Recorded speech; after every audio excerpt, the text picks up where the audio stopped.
One of the most advanced aircraft in the world, the Chengdu J-20 Wēilóng is a remarkable plane. The third fifth-generation fighter to enter service, and the first one not developed by the Americans, the J-20's unusual features have prompted a great deal of speculation from analysts. It's considerably larger than its American and Russian counterparts, has no internal gun, and has been seen with a wide variety of payloads, leading for some to claim that it's some kind of strike fighter like the F-35, or perhaps a specialised interceptor designed to take out key elements of Western formations, like AWACS or tanker aircraft. Whatever its role though, none can deny what the J-20 represents politically, as China's aerospace industry matures and beats both the Russians and the Europeans to the punch, and it seems clear that, militarily speaking, China has solidified their place at number 2.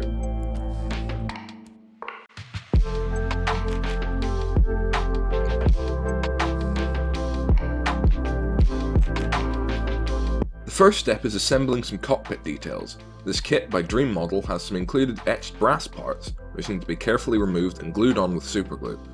Once I had the seat and instrument panel assembled, I paint them in and apply decals, and then spray some matte varnish to seal the result in.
I can then finish off the cockpit, gluing on the control levers, spraying it in a grey-blue shade that I mixed, gluing the details in with superglue, and then applying transfers.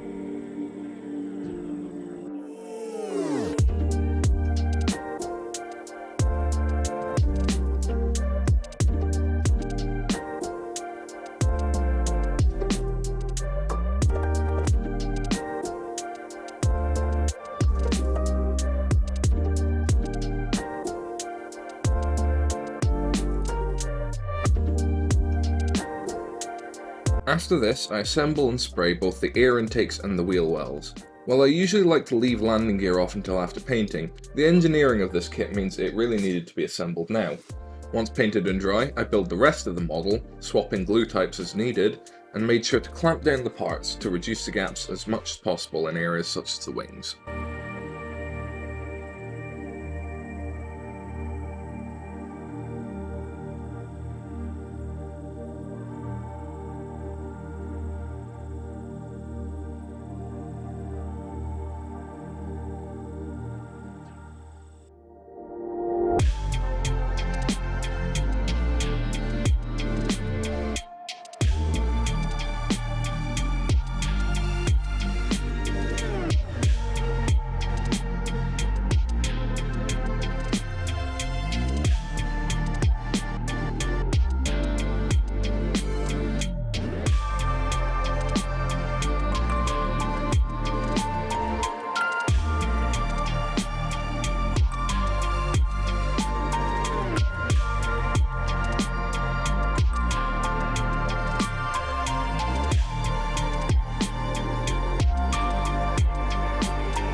With everything in place, I then primed the model. I'd already identified areas that would need correction, but this would allow me to spot if there were any more.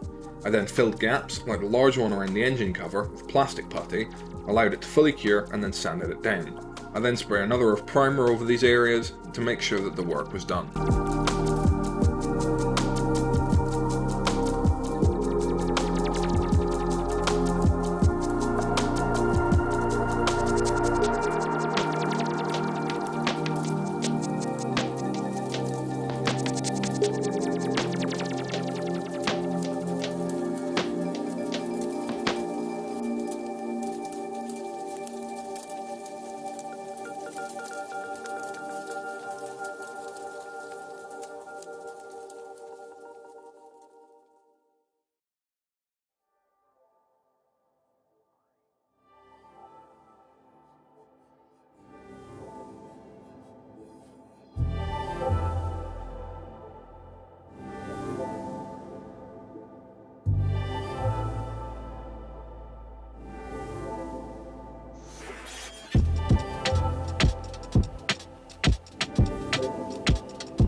Up next, it was time to paint. The scheme I was doing was finished in a two-tone grey camouflage across most of the model, so I did this first. Spray an all-over layer of the light grey, making sure to spray the outside of the weapon and landing gear bay doors, before masking in and spraying the darker grey. I then mask off certain areas like the nose cone and the tail tips, and spray the third shade before doing the same with the last grey on the wing edges. I then went about painting in the bays, using a paintbrush as the geometry would make it hard to mask.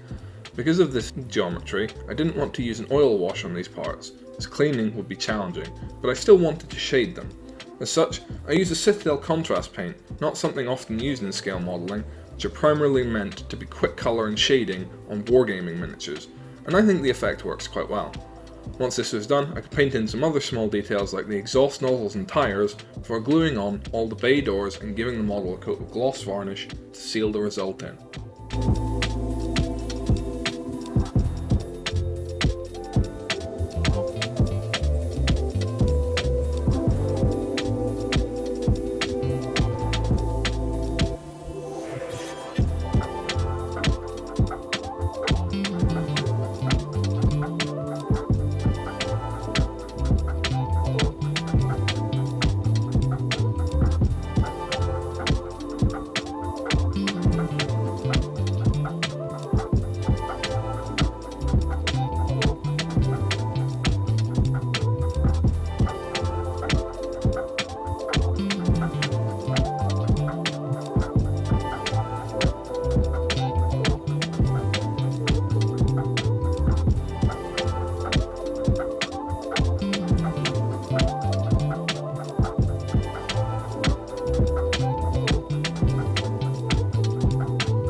I now apply transfers, wetting them in warm water before moving them to the surface of the plane.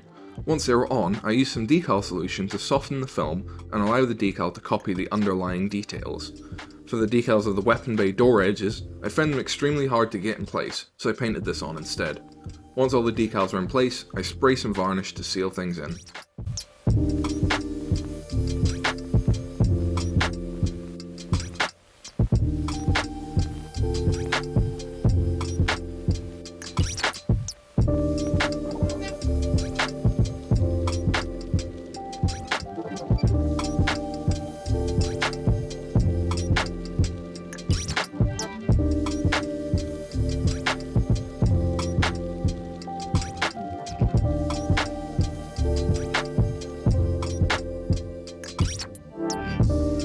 Now all of that was done, I could do some weathering.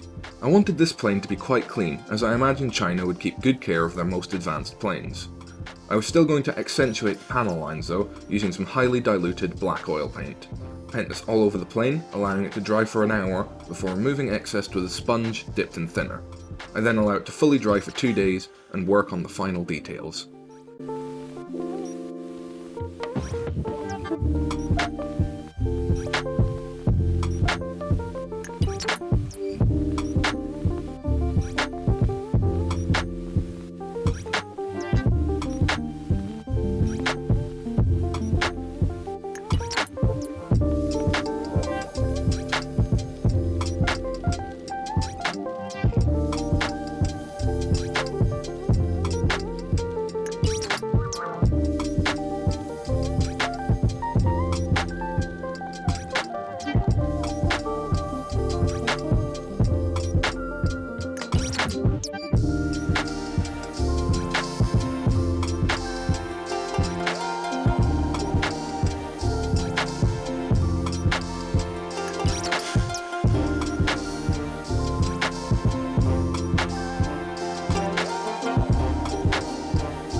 Finally, I can do the missiles. I remove and clean up the parts and spray them all over with white. The instructions here called for it to be a single colour, and I found some reference images that do back this up, but I also found many that show them in a light blue colour. I couldn't find any sources that explained this, perhaps it's something to do with missile types or the dummy missiles, so if anyone knows why this is, please let me know in the comments below. Irregardless, I chose to do mine blue as it would add a nice splash of colour to the final model. Once painted, I superglue them into place and give them a final layer of varnish. Finally, I spray the canopy mounting point, glue it on and use PVA glue to attach the canopy, and the model is finished.